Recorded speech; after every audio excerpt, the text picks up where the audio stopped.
Hello guys, so a lot of you might be wondering, Riley, how do I grow chest at home?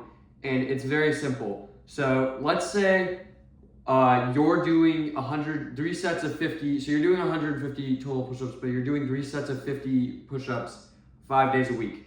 And then the other person, the other dude, is doing a set of 50 push-ups, a set of 50 incline push-ups, and a set of 50 decline push-ups, right? The person who's doing the workout split of 3 different exercises is probably going to grow a bigger chest, and here's why. So the first reason is basically when you do individual muscle groups, and obviously you have to balance it out. You don't want to only do upper chest or something. You're stimulating the muscle to grow more, especially when you actually balance it out and do it correctly, because the 2 muscle groups are still connected, right? But you're still obviously, training individually. But once you train both of them, they're both trained, but they're trained better because you did it individually. Of course, normal push-ups, a lot of people might be saying, well, that trains the entire chest, but when you do it individually, it works better. And obviously there's one set in it where you're still training the normal chest, but that actually helps because you want to have variety, because that's 3 different types. If you do 2 different types, that's probably going to be worse even. And then the other reason why is basically when, let's say, you start off, you switch from doing 3 sets of 50 normal push-ups and start doing the workout split. And you can do a set of 50 normal push-ups, you can do a set of 50 incline push-ups, but you can't do a set of 50 decline push-ups. You can only do 2 sets of 25, so you start doing that. Eventually, once your chest grows enough, you'll be able to do a set of 50 in a row, right? And once you're doing that, obviously the decline push-ups are more difficult, especially because of the gravity. So you're gonna make a lot more progress because of that as well. Because if you're doing 50 incline or decline push-ups especially, versus doing 50 normal push-ups, and a lot of people might be saying, yeah, but then the incline push-ups are easier than the normal push-ups.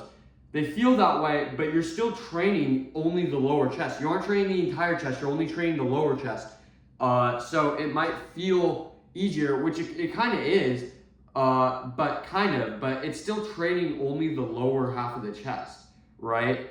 But and the thing is that you're stimulating the muscle growth more. So it's like pretty much just as difficult as if you were to do normal push-ups, except you're training the lower half, so you aren't training quite as much. And I see a lot of people making fun of gym influencers, and it's the same for the gym. It's the exact same idea. And I see a lot of people making fun of them for going low on weight when they don't actually pay attention and realize that they're training an individual muscle group. And it's like, dude, he's training an individual muscle group, so it's gonna obviously be more difficult. You're gonna have to put on less weight. Even if you're a bodybuilder, it goes for everybody, right? And so it's the same idea with doing the push-ups. It's okay to do less reps if you're training an individual muscle group, right? And so because of that, you'll obviously make more progress from doing all the individuals doing the workout split. And then the other thing that's super important that you have to take into account is your form. So if your form's bad, obviously you're not going to make as much progress, and it's actually super bad for your back. And I just want to clarify, guys, that it's not good to only do push-ups. Like, that can't be the only thing. You can't only be training chest in your workout routine, because you will have back issues because of that. But more importantly, your form determines that whether you are only doing push-ups or not. Because if your back's too low and your butt's like all the way down, then you're like literally putting so much pressure on your back. And if it's all the way up, then you're putting pressure on your back more up here, and it will hurt you eventually. And you'll also get slouched shoulders, and you'll be like rounded. You'll be like this. You'll look really bad. And so when you're doing that, it's very important to have good form, and you'll also make more progress on your chest because of that. It's not just your posture, right? So that's my tips on how to grow your chest at home. Thanks for watching.